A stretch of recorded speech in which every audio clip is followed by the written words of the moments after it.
आज मैसेज है ये मेरे जाट भाइयों के लिए है, क्योंकि जैसा कि मैं पहले भी बोल चुकी हूँ कि मेरे जो जाट भाई हैं बहुत भोले भाले हैं, तो बहुत ही आसान है इन लोगों को अपनी बातों में लेना। मेरा नाम पूजा शर्मा है और मुझे पता है बहुत से लोग आएंगे जो ये बोलेंगे कि मेरी जाति दूसरी है, मैं तो ये हूँ, मैं तो वो हूँ। तो ये रहा जी मेरा आधार कार्ड, मेरा आधार कार्ड देख लीजिए। तो मेरे जाट भाइयों, पहली बात कि जाट एक मार्शल कौम है। जाट वो कौम है जो भारत देश के वो मेडल दिलाने के लिए आए, जिसके खून से इस देश का इतिहास लिखा गया, वो है जाट। जिसने इस देश को मेडल दिलाया वो है जाट। जाट बहुत ही भोला भाला है और जाट को बहुत ही आसान है अपनी बातों में लेना। यहाँ पर मैं बात कर रही हूँ नू और मेवात दंगों की, जिसमें जाटों से जो हमारे हिंदू संगठन है, बहुत से आरएसएस है और ये तुम्हारा बजरंग दल है और भी हिंदू संगठन है, जो हमारे जाटों से अपील कर रहे हैं कि वो इन दंगों में उतरे। तो मेरे भाइयों, मेरे जाट भाइयों, बहुत ही भोले हो तुम, इनकी बातों में मत आना। ये 2024 का प्रोपगंडा है, बाद में सारा इल्जाम तुम्हारे सर थोप दिया जाएगा। जैसा कि 2013 के मुजफ्फरनगर दंगे, 2016 का जाट आरक्षण, 2021 का किसान आंदोलन और अभी हाल ही में 2023 का महिला पहलवानों का आरक्षण, ठीक है, ये सारा थोप दिया जाएगा मेरे जाट भाइयों के ऊपर। क्योंकि जब 2013 के अंदर दंगे हुए मुजफ्फरनगर में, तो तुम सिर्फ जाट थे, तुम हिंदू नहीं थे, ठीक है। 2016 में जो जाट आरक्षण हुआ, जिसके अंदर कई बरादरियां शामिल थी, बाद में वो जाटों के ऊपर थोप दिया गया आरक्षण, सिर्फ जाटों के ऊपर ही थोपकर, और उसको जाट आरक्षण नाम दिया गया। उस वक्त तुम हिंदू नहीं थे, तुम सिर्फ जाट थे। 2021 में जो किसान आंदोलन हुआ था, वो किसान आंदोलन नहीं था, वो जाटों का आंदोलन था। तो तुम जाट थे ना, तो तुम हिंदू थे और ना ही तुम किसान थे, तुम थे जाट। 2023 के अंदर महिला पहलवान जो अभी बैठी थी हमारे देश की, वो आन बान शान जाटों की वो बच्चियां, किसानों की वो बच्चियां जिन्होंने इस देश को गोल्ड मेडल जिताया, वो जाटों की बच्चियां थी, वो महिलाएं नहीं थी। तो जाट जो है ना, ये एक इमोशनल कौम है, भोली भाली कौम है। तो इसको बहुत ही आसान है जाट कौम को अपनी बातों में लेना। इतने मतलब भारत में इतनी जगहों पे मैं घूमी हूँ, मेरे को तो किसी मुसलमान ने चोट नहीं पहुंचाई, या मेरे जाट भाइयों को किसी मुसलमान ने चोट नहीं पहुंचाई। जब तुम किसी के एरिया में जाकर ये बोलकर जाओगे कि तुम्हारा जीजा आ रहा है, तो तुम्हें छोड़ देगा, वो तुम्हें छोड़ देगा, वो तुम्हारा ऐसे ही स्वागत करेगा। 1947 के बाद पहला दंगा हुआ है मेवात में, और वो वही मेवात है कि जब मुगल आ रहे थे तो उन्होंने उनको खदेड़ा था। मेवात में मुगलों की हिम्मत नहीं हुई थी कि वो वहां पर पैर रख दें, और आज वहां पर दंगे हो रहे हैं। कितने मैं एक सनातनी हूँ, मेरा नाम पूजा शर्मा है और मेरा गोत्र है वशिष्ठ। और जैसा कि मैं पहले बोल चुकी हूँ, बहुत से लोग आएंगे जो बोलेंगे मैं तो हिंदू ही नहीं हूँ जी। तो ये ना मेरा आधार कार्ड, पूजा शर्मा नाम है मेरा, गोत्र है मेरा वशिष्ठ, ब्राह्मण हूँ, किसान की बच्ची हूँ, मैं भी सनातनी हूँ। मुझे तो किसी मुसलमान ने मेरी गर्दन नहीं काटी, मेरे को तो किसी मुसलमान ने गाली नहीं दी। तुम ये जो 4-6 ये आरएसएस, ये हिंदू संगठन, ये बजरंग दल, सिर्फ इनको ही जहां ये जाते हैं वहीं मुसलमानों के दंगे होते हैं जी, हिंदू मुसलमान के, और कहीं हिंदू मुसलमान के दंगे नहीं होते। मुझे समझ में नहीं आ रहा, 800 साल मुगल शासन कर गए तब ये देश खतरे में नहीं आया, 300 साल अंग्रेज यहाँ पे शासन कर गए तब ये देश खतरे में नहीं आया। ये पूरे का पूरा देश 2014 के बाद बीजेपी सरकार के आने के बाद खतरे में आ गया। और जितने भी हमारे हिंदू सनातनी है ना, सारे वेंटिलेटर पे लेटे हुए, सांसों के लिए एक एक कड़ियां गिन रहे, हाय हमें सांस नहीं आ रही, हाय हमें सांस नहीं आ रही। मुझे तो ये समझ में नहीं आता। और इस प्रोपगंडे के बीच में मेरे जाट भाइयों, मैं फिर बार बार खासकर मेरे जो नम्र निवेदन कर रही हूँ ना, मेरी जाट कौम के जो युवा भाई है ना, मैं उनसे कर रही हूँ, ये प्रोपगंडा है।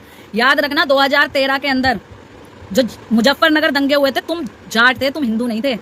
2016 के अंदर जब जाट आरक्षण हुआ था, हालांकि वो जाट आरक्षण नहीं था, उसके अंदर बहुत सी बिरादरियों ने हस्तक्षेप किया था, लेकिन सारा ढीकरा फोड़ दिया गया जाटों के ऊपर, जाट आरक्षण, जिसके अंदर पता नहीं कितने मेरे जाट भाइयों को मार दिया गया, कितने मेरे जाट भाई SC/ST एक्ट में अभी तक जेलों में सड़ रहे हैं। तो तुम जाट थे। जाट एक मार्शल कौम है, महापुरुषों की कौम है, जिन्होंने इस देश की आजादी, भारत देश की आजादी जाटों के खून से लिखी गई है, वो है जाट। इस देश को 99% अगर मेडल जिताए हैं, देश का नाम रोशन करा है, वो है जाट। बॉर्डरों पे जाट, इस देश की सबसे पुरानी आर्मी जाट रेजिमेंट, वो है जाट। तो तुम मेरे देश को आगे बढ़ाने के लिए हो, तुम मेरे देश की रक्षा करने के लिए हो, तुम्हारा काम हिंदू मुस्लिम के झगड़े में पड़ने का नहीं है। मैं फिर बार बार कह रही हूँ, तुम हिंदू हो ही नहीं, तुम तो जाट हो। तुम्हें आज मतलब इनका काम पड़ा, ये मोनू माने सर, जो कि इस तरीके की वीडियो डालकर मुंह में पैर रखा, मेवात में इनने पैर रखा। वैसे तो ये बहुत चौधरी बना फिरता था, सीना चौड़ा करके फिरता था, अब कहाँ हवा खिसक गई। जाटो मेरे भाई हो, फिर बार बार कह रही हूँ, बहुत सॉफ्ट हार्ट के होते हो, बहुत इमोशनल होते हो। तुम लोगों को इस इमोशनल गेम में खेला जा रहा है। ये सारा काम बीजेपी सरकार का है, 2024 के चुनाव का। सिर्फ तुम्हें यूज लिया जाएगा और बाद में सारा ढीकरा फोड़ दिया जाए। और याद रखना एक बात, जिस तरीके से मुजफ्फरनगर दंगे सिर्फ जाट और मुसलमान करार दे दिया गया था, अगर जाट कौम इस मेवात दंगों में आती है, मेवात झगड़े में आती है, तो बाद में ये सनातन और मुसलमान का दंगा नहीं होगा, ये जाट और मुसलमानों के दंगे के नाम से जाना जाएगा।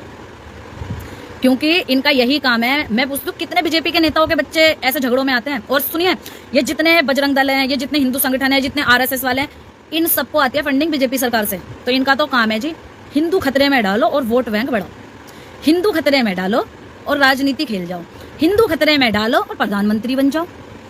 अमित शाह के लिए एक मेरा सवाल है और जवाब भी मैं खुद ही दे रही हूँ। अमित शाह जी, आपने अपने बेटे के हाथ में कलावा और माथे पे तिलक लगाकर दंगों में क्यों नहीं भेजा? और मैं अपने देश के प्रधानमंत्री जी की क्या बात करूं, उनके तो बस की बच्चे ही पैदा करना नहीं था, अपनी बीवी छोड़कर बैठे हैं।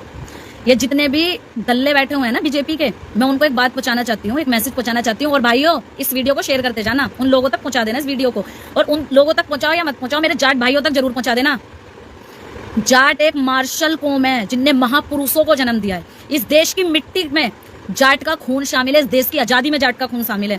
जाट एक मार्शल कौम है जो इस देश को मेडल जिताने के लिए है, इस देश को आगे बढ़ाने के लिए, इस देश का नाम रोशन करने के लिए। जाटों का काम हिंदू या हिंदू मुस्लिम के दंगों में पड़ने का नहीं है, ये प्रोपगंडा खेला जा रहा है। मेरे जाट भाइयों, जाट कौम के मैं युवाओं से अनुरोध करना चाहूंगी कि इस आंदोलन में या इस दंगों में कूदना मत। बाद में सिर्फ इस लड़ाई को, इस झगड़े को जाट और मुसलमान का नाम दे दिया जाएगा और कुछ नहीं होगा। क्योंकि इनके ना पिछवाड़े में इतना गुदा नहीं है, इनके पिछवाड़े में इतना गुदा नहीं है कि ये लड़ाई को लड़ सके। इसलिए ये हाथ जोड़कर जाट भाई हमारी मदद करें। #जाट और #जाट। ये अपना प्रोपगंडा खेल रहे हैं। इन्हें पता है कि जहां एक जाट कूदा वहां पूरी कौम कूद जाएगी अपनी इज्जत को बचाने के लिए। इसलिए मैं बार बार तुम लोगों से नम्र निवेदन कर रही हूँ कि 2013 में मुजफ्फरनगर दंगों में तुम जाट थे, तुम हिंदू नहीं थे। 2016 जाट आरक्षण, तुम जाट थे, जाट एक विशेष कौम जाट, तुम हिंदू नहीं थे। 2021 में तुम किसान नहीं थे, तुम जाट थे, तुम जाट थे। जाट एक विशेष कौम, जाट इस देश की धड़कन, इस देश का दिल, इस देश का सीना थे तुम। 2023 महिला पहलवानों का वो आंदोलन, वो जाटों की बेटियां थी, वो इस देश की पहलवान नहीं थी। और कहाँ मर गए थे उस वक्त? ये जितने भी हमारे ये सनातनी मंदिर है, इन लोगों ने तो ऐलान कर दिया था कि कोई इन लोगों को समर्थन नहीं देगा। ये जो 2023 में मेरी बहनें, मेरी जाट कौम की बहनें जो अपने मान सम्मान के लिए जंतर मंतर पे बैठी थी, उन मंदिरों ने ऐलान कर दिया था कि इनका कोई समर्थन नहीं करेगा। तो किस मुंह से तुम जाटों का समर्थन मांग रहे हो? इसलिए कि भोला भाला है जाट, इसलिए कि वो एक मार्शल कौम है। तुम्हें पता है तुम्हारे पिछवाड़े में गुदा नहीं है कि तुम इस लड़ाई को लड़ सको, तो जाटों को घुसेड़ दो। जाटो, तुम्हारा काम है दूध दही खाना और इस देश को मेडल जिताना। दूध दही खाना, बॉर्डरों पे खड़े होकर इस देश की बाहर के दुश्मनों से रक्षा करना। तुम्हारा कौम देश के अंदर ये हिंदू मुसलमानों के प्रोपगंडा 2024 के चुनाव में मोदी को जिताने का काम नहीं है मेरे देश का। मेरे देश के जाट का इस देश को आगे बढ़ाने का काम है और कुछ नहीं है। और एक और सवाल है मेरा ये हिंदू संगठनों से कि जब तुम्हारे बस की लड़ाई लड़ना नहीं होती कि तुम क्यों अपने फूफाओं को छेड़ लेते हो, ये बताओ। और फिर क्यों अपने बाप के आगे हाथ जोड़ते हो कि मेरे जाट भाइयों, मेरे पिताजी, मेरे बापूजी हमारा साथ दो। जब तुम्हारे बस की कुछ होता नहीं है तो क्यों इतनी तूल में आते हो कि हम ये कर देंगे, हम वो कर देंगे। पता चल गया तुम्हारे पिछवाड़े का गुदा तुम्हारे अंदर कितना है। पता चल गया कि तुम वहां पर वो लड़ाई जाटों के बिना नहीं जीत सकते, तो फिर क्यों पंगे लेते हो? जब तुम्हारे बस की लड़ाई लड़ना नहीं है, जब तुम्हारे पिछवाड़े में गुदा नहीं है, जब तुम में गुदा नहीं है, तो क्यों वो लड़ाई लड़ते हो जो तुम्हारे बस की नहीं है? आप क्यों जाटों के पीछे पड़ रहे हो? जाट है बोला वाला, तुम्हें पता है थोड़ा सा इमोशनल अत्याचार करेंगे और जाट तुम्हारी बातों में आ जाएंगे। जहां एक दो जाट कूदा वहां तो पूरी कौम है ही। तो जाटो, तुमको बिल्कुल भी इनकी बातों में जी फिसलना नहीं है, इनकी बातों में आना नहीं है। ये साले मरते ही नहीं, मरने दो। क्योंकि सुनिए, सच्चा सनातनी जो सच्चा सनातन धर्म को मानता है वो दंगे नहीं करता। मैं भी सनातनी हूँ, मेरा भी नाम पूजा शर्मा है, मेरा गोत्र वशिष्ठ है, मैं ब्राह्मण हूँ। मेरे तो घर से कोई दंगा करने नहीं जाता, मेरे मोहल्ले से कोई दंगा करने नहीं जाता। कोई मुसलमान मेरे मोहल्ले में आके हमसे दंगा नहीं करता। किसी मुसलमान ने मेरी गर्दन नहीं काटी, मेरे परिवार की नहीं काटी, मेरे मोहल्ले की नहीं काटी। जहां पर ये आरएसएस हिंदू संगठन, ये हिंदू के मतलब हिंदू संगठन के पीछे छुपे हुए जो ये दल्ले हैं बीजेपी के, जहां पर ये जाते हैं वहीं पर क्यों लड़ाइयां होती हैं हिंदू मुसलमान की?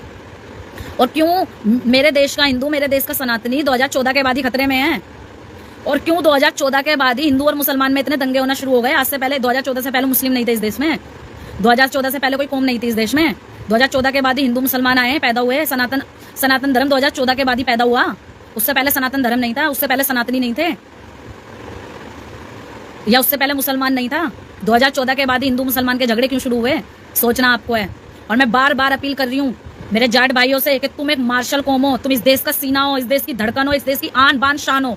तुम्हारा काम इस देश को आगे बढ़ाने का है, इस देश को आगे बढ़ाने का, इस देश को मेडल जिताने का है, इस देश की रक्षा करने का है। इस लड़ाई में मत पड़ना।